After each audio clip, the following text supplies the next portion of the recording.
Alright, hello everyone, and welcome back to Kottabos Space Program. Now today we are going to do a interesting mission. It's actually a mission I've been wanting to do for a little while, purely for my own curiosity. But I've just kind of keep putting it off because, I'll be honest, it's not the most amazing mission ever. But it's something I've been wanting to do for a while, and that is my solar research project. Now what I want to do for this is use our standard lifter, which, oh, I forgot to add the launch stability enhancers. So let's just add those on real quick before I forget. And chuck them in there. There we go. What we're wanting to do with this is use our standard heavy lifter to launch a nuclear-powered research station that I want to put in orbit around the sun. Yeah, it amuses me, which is why I want to do it today. So I decided to use the... oh, what exactly is the name of that thing? Cupola, yeah, the PPD-12 Cupola module. I'm probably mispronouncing that entirely. But yeah, I wanted to do that, so of course you can get a nice blinding view of the sun. We have a lot of batteries to store all the solar power that we could ever need with 6 solar panels. And we've got some dishes to make sure that we can communicate back with the control center here at the Kerbal Spaceport. And yeah, it's a fairly simple mission, but like I said, I've been wanting to do it for a while. I mean, come on, putting a space station around the moon. Or not the moon? Why'd I say the moon? No, the sun. Oh, it's gonna be one of those days, isn't it? Alright.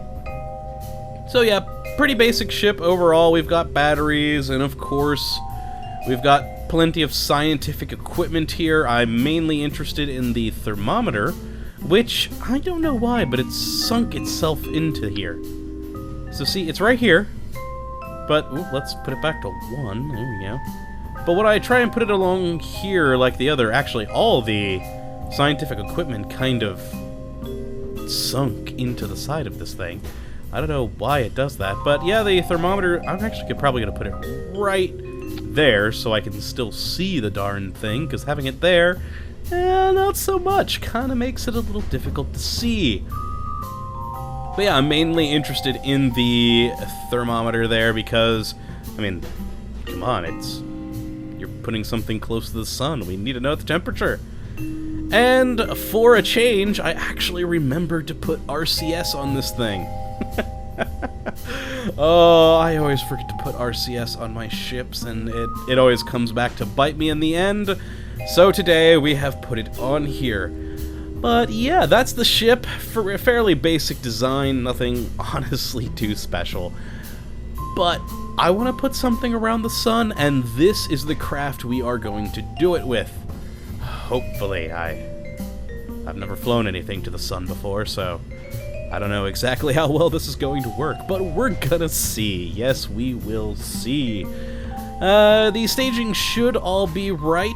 We've got our typical staging down here, 4 engines, center engine, the launch stability enhancers, then drop those tanks, then drop those tanks, and then release and have the nuclear engine, so we should be good to go. But still, I've got some action groups, so I will double check those before we leave. And yeah, I'll come back with you guys once we're at the launch pad, so I will see you in a second. Okay, we are on the launch pad now, and we appear to have Thompner Kerbin in the pilot seat of this mission. Shouldn't we have Bartman there? Oh well, maybe he'll be on the next mission. That seems strange, though. I was just using Bartman earlier when I was testing another flight, and he did return home safely. Oh, well, c'est la vie, I guess. C'est la vie. We have a Thompner, then, who we will be sending on a very, very long mission to the sun. And, well, hope you're nice and comfy there, my friend, because you are about to be launched into space here in 3, 2, and 1. Here we go. Okay, as always, nice good launch with this rocket design. I do love this design. It's simple, but it works, and it works very well. I have very few issues with this, and that makes me happy. Okay, so let's watch. I'm actually going to turn this way so I can make sure I see those engines go out. There we go. Drop. And Thomner's looking happy in there. That's good. I was hoping he wouldn't be skittish. Yeah, I would be if I was getting sent on a most likely one-way mission to orbit the sun.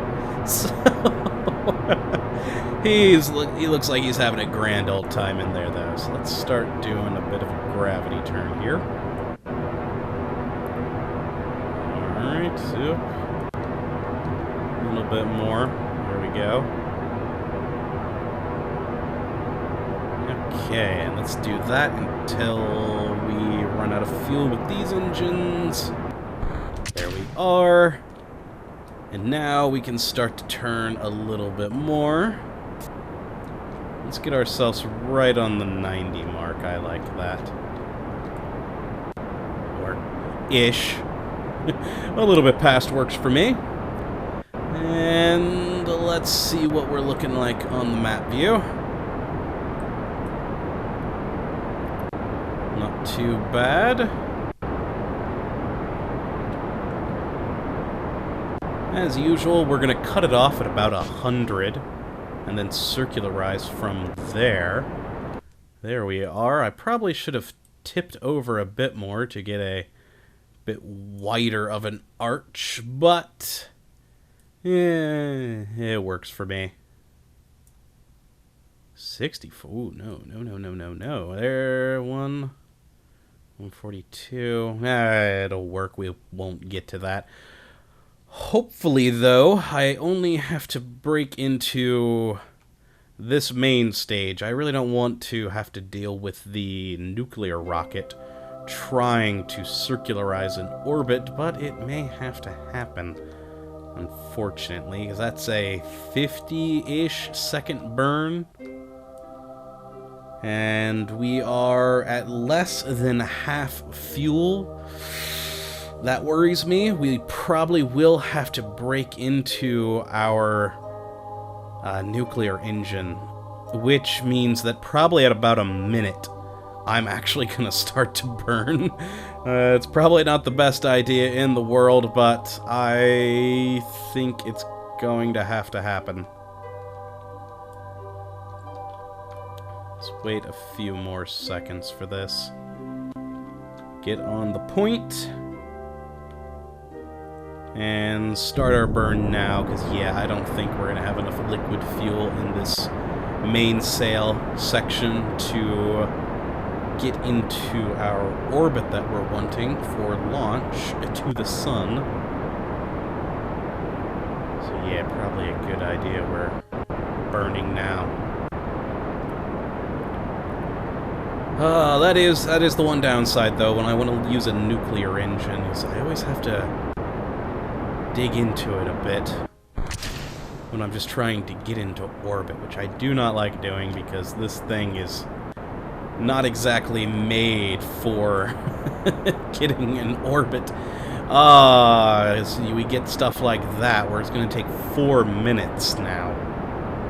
Oh, God. Yeah, that's what always bothers me. That's what always gets me with these. I don't know if this rocket is actually going to make it now.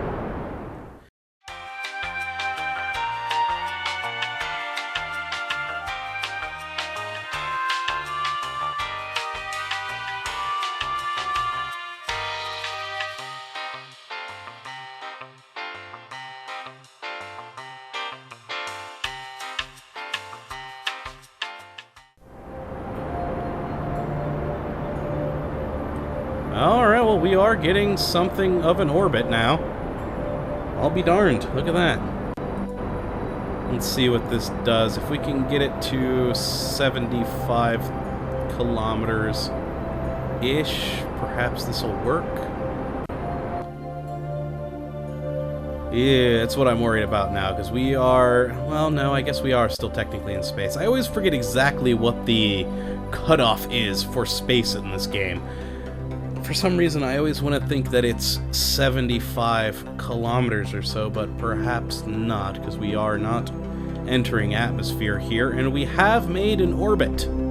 It's a very wonky orbit, but it is an orbit nonetheless. Wow, that is a really wonky orbit. 197 and 72. Oh, wow. Okay. Oh, well. You know what? It works for me. I'm happy it actually got into space. Now, how much fuel did we use? Not much. Thankfully, you know, it is the nuclear engine, so that definitely does save us quite a bit of stress. But let's...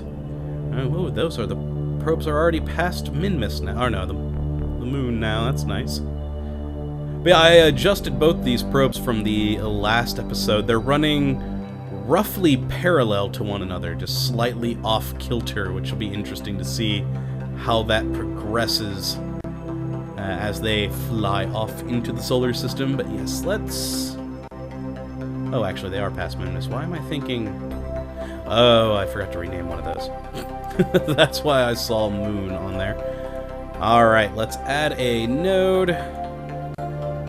No, I don't want to target anything. I want to go out into the solar system. What is this going to do? It's going to put us way out there. I don't... Nope.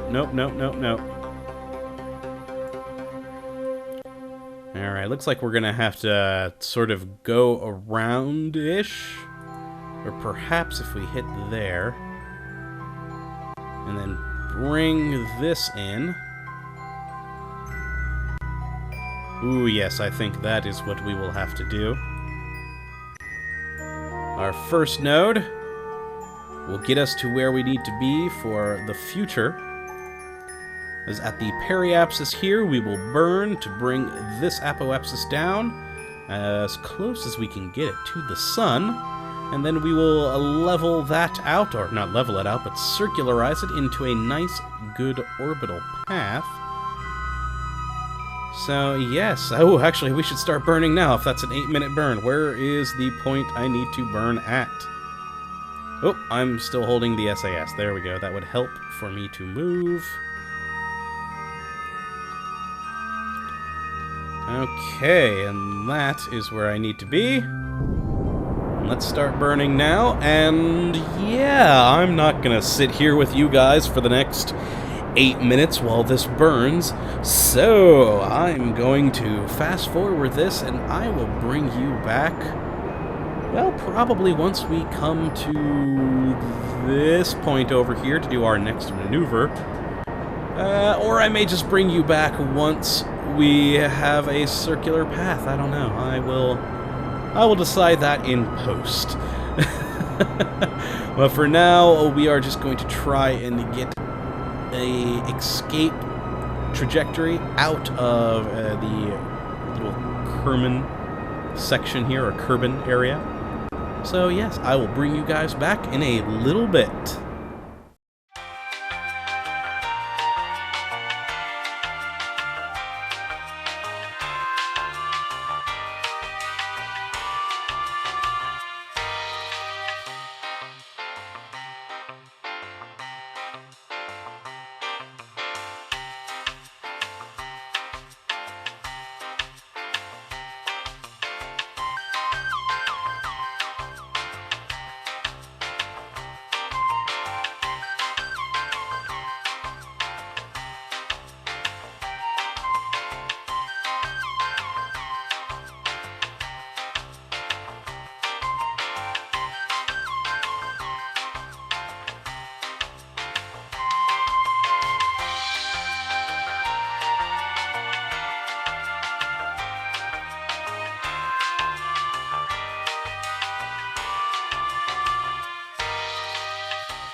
Okay, so bringing you back while I am starting my burn for this maneuver here, which hopefully will bring me down to about a 1 billion meter orbit around the sun. I figure that's a good starting point, and perhaps we can do better from there. Maybe. Hopefully. We will certainly have to see, but yes, it's going to be a very, very long burn, so I am going to just bring you guys back once again after fast-forwarding for a bit, because, oh, this is going to take a while. Who knew trying to fly to the sun would take so long? I'll see you guys in a sec.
Okay, well, yeah, bringing you back. Oh, darn. Yeah, I thought this mission might be kind of a long shot. But yeah, you know what? We got actually farther than I thought we would. But unfortunately, I had to bring you guys back because, well, we're out of fuel. Like, completely out of fuel. Engines are just dead. Yep. What is it? Oh, it's oxidizer deprived. Oh, fun. So, yeah, we are out of everything. The ship cannot go any farther. Nah, it's flamed out. Let's just shut down the engine. No point in having it even semi-turned on now. But yeah, you know what? I'm actually happy. Now, I kind of noticed that we probably weren't going to make it once I did this maneuver over here to get us closer to the sun. That's why I stopped it at the 3 million meters, or 3 billion meters, rather. And I was hoping, oh, perhaps that will give us that extra little bit of fuel, but no, unfortunately not. So now we have a 3 billion meter by 7 billion meter orbit around the moon. But you know what? I'm actually happy with that. We're not going to run into any other planets because Moho is the nearest celestial body, and we don't cross paths. The closest it'll ever come is at that point and that point there. And because of the angling, it shouldn't be an issue. So, yes, we are gonna just set up shop here. Wow, that is big. Yeah, so, hey, let's Let's actually angle ourselves the other way towards the sun. And then hit 1 to activate. Oh, what in the world happened to my control groups? 1 was supposed to open up all of those and open up the dishes. What? I must have messed something up on those control groups, and I specifically made it a point to say, oh, I'm going to check these now before launch, and what happened? It still went wrong. Oh, well, and let's see. 2 should turn on all the scientific equipment. Too far from any object for the gravity detector, of course. Of course, the barometer, it's in vacuum. We have no acceleration. And the temperature is negative 199.14 and slowly going up. But yes, here we are. We have our solar research lab pointed towards the sun. Dishes out for communication, solar panels up so that it has more than enough power than it will ever need, and Thompner Kerbin is currently getting blind. But yeah, I am a little disappointed in this, but you know what, I can live with it. This mission got much farther than I originally thought it would. And also, I learned a lot about this too. With the amount of fuel that we have in this, I could make it to Moho with this ship design. As we had to cross paths with Moho, the only problem would have been, of course, my angling, which just wouldn't have worked. But theoretically, with our standard heavy launcher, we should be able to reach Moho, which I may have to try at some point in the near future, which doesn't surprise me too much. I mean, we were able to make it to Eve with no issues, and of course Duna, so we were able to make it to either side of our planet. So Moho, I'm excited about that. That bodes well for that mission. Though for this one of getting an orbit around the moon, I mean, we are in orbit. Or not, the moon. Why do I keep saying the moon? No, we are in orbit around the sun. You know, as this says, the most well-known object in the daytime sky. I do love the descriptions that they have for all the celestial bodies. But yes, we are in orbit around the sun, just not a circular one. It's more oblong. Oh well. This is still a good enough place for a research station to study solar flares and whatnot, though Thompner better have some good sunglasses on him or else he is going to go blind. I think he may be blind already. Look at that expression on his face. He's just like freaking out there. I actually don't know if that's joy or screaming. Considering he's now stranded 3 billion meters away from the sun with no possible way home, I might be screaming. Perhaps one day I will send a ship to come and rescue him, though. That's actually one of the reasons. I know I have had some people comment as to why I'm leaving Kerbins on different moons and planets and out in space in various places. That's because I intend to pick most of them up at some point in the future. I didn't want them to just be one-way missions, including this sun or solar research station. Hopefully in time I'll be able to design a nice enough ship to come fly over here, pick up good old Thompner, and then take him back home, or perhaps switch out the crew, as this is a nice place to study solar flares and such things as these. So, yes, that is going to be the end of this episode, though. Not quite what I was hoping. I was hoping for a little bit more successful of a mission, but what can I do? We ran out of fuel. It's always my biggest fear in every mission, too, that I'm not gonna have enough fuel. That I'm not gonna have enough fuel for this. But... yeah, I didn't have enough fuel. Oh well. Thothner's still in a good position, though, for his research. He will be able to study the sun in all of its flaming, bright, blinding glory, as you can clearly see. Or not so clearly with how bright it is. But yes, I do hope you all did enjoy, and of course that you come back for the next episode, where I'm going to be revisiting space planes for 2 reasons. One, I want to make it to that island we saw in a few episodes ago that had another, what looked like another landing strip. I want to make it there.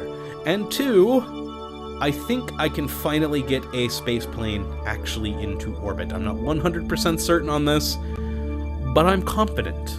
I am confident. So, yeah, we'll be returning to that on the next episode. So, yes, thank you for watching, everyone, and as always, my friends, have a good one.